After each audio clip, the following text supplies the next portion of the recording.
प्रेम से बोलो ओम नमः शिवाय। मित्रों, आज की वीडियो भगवान शिव जी के परम भक्त भर्तृहरि की कथा पर आधारित है। मित्रों, आज की वीडियो बहुत ही ज्ञानवर्धक है, इसलिए मित्रों वीडियो को बिना स्किप किए बहुत ही ध्यान से सुने।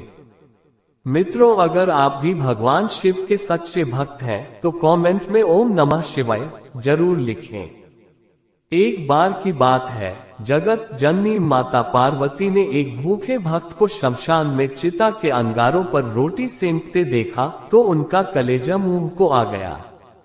वह दौड़ी दौड़ी ओघहदानी शंकर के पास गई और कहने लगी, भगवान, मुझे ऐसा लगता है कि आपका कठोर हृदय अपने अनन्य भक्तों की दुर्दशा देखकर भी नहीं पसीजता। कम से कम उनके लिए भोजन की उचित व्यवस्था तो कर ही देनी चाहिए। देखते नहीं वह बेचारा भर्तृहरि अपनी कई दिन की भूख मृतक को पिंड के दिए गए आटे की रोटियां बनाकर शांत कर रहा है। महादेव ने हंसते हुए कहा, शुभे, ऐसे भक्तों के लिए मेरा द्वार सदैव खुला रहता है, पर वह आना ही कहाँ चाहते हैं। यदि कोई वस्तु दी भी जाए तो उसे स्वीकार नहीं करते, कष्ट उठाते रहते हैं। फिर ऐसी स्थिति में तुम ही बताओ मैं क्या करूं।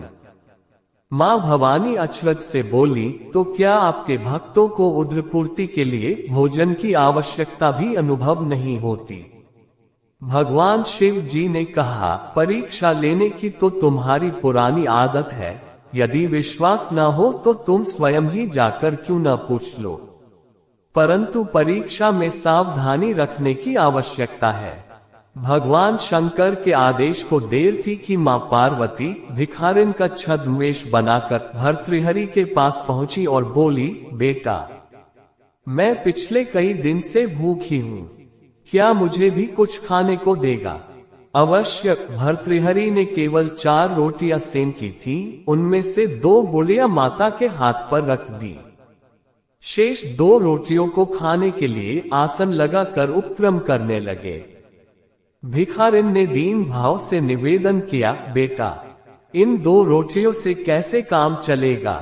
मैं अपने परिवार में अकेली नहीं हूँ, एक बुढ़ा पति भी है, उसे भी कई दिन से खाने को नहीं मिला है। भर्तृहरि ने वे दोनों रोटियां भी भिखारिन के हाथ पर रख दी। उन्हें बड़ा संतोष था कि इस भोजन से मुझसे भी अधिक भूखे प्राणियों का निर्वाह हो सकेगा।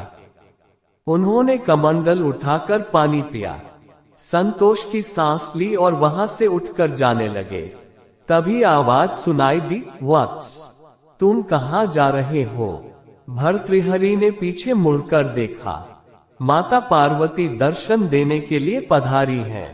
माता बोली, मैं तुम्हारी साधना से बहुत प्रसन्न हूँ, तुम्हें जो वरदान मांगना हो मांगो। प्रणाम करते हुए भर्तृहरि ने कहा, अभी तो अपनी और अपने पति की क्षुधा शांत करने हेतु मुझसे रोटियां मांग कर ले गई थी। जो स्वयं दूसरों के सम्मुख हाथ फैलाकर अपना पेट भरता है, वह क्या दे सकेगा? ऐसे भिखारी से मैं क्या मांगू? पार्वती जी ने अपना असली स्वरूप दिखाया और कहा, मैं सर्वशक्तिमान हूँ, तुम्हारी परदुख कातरता से बहुत प्रसन्न हूँ, जो चाहो सो वर मांगो। भर्तृहरि ने श्रद्धा पूर्वक जगदम्बा के चरणों में सिर झुकाया और कहा, यदि आप प्रसन्न हैं तो यह वर दें कि जो कुछ मुझे मिले उसे दीन दुखियों के लिए लगाता रहूं और अभावग्रस्त स्थिति में बिना मन को विचलित किए शांत पूर्वक रह सकूं। पार्वती जी एवमस्तु कहकर भगवान शिव के पास लौट गई।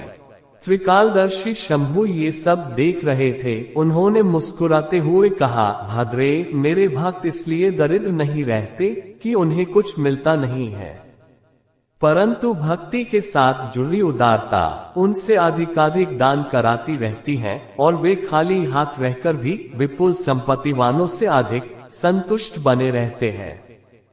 अगर आपको हमारी वीडियो अच्छी लगी हो तो वीडियो को लाइक करें, अपने मित्रों में शेयर करें और अपने जीवन को हीरे जैसा बनाने के लिए चैनल को सब्सक्राइब करें। अगर फेसबुक पर देख रहे हैं तो फॉलो जरूर करें।